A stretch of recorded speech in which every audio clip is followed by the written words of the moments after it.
How to activate photo slide video in iPhone. To get started, first of all go ahead and open up the Photos application on your iPhone. Once you're here, tap on the Collections tab, then navigate to the Albums option. Here, tap on the plus icon in the top corner and select New Album from the menu. Now, give your new album a name.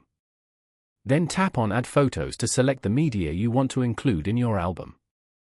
After selecting your photos, tap on the check mark in the top right, then tap on Create. Now, open the newly created album and tap on any photo to view it in full screen.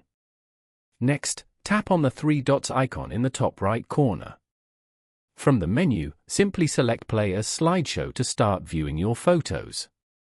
The slideshow will automatically play with transitions and music, creating a dynamic viewing experience for you. Following these steps, you can easily create a slideshow on an iPhone.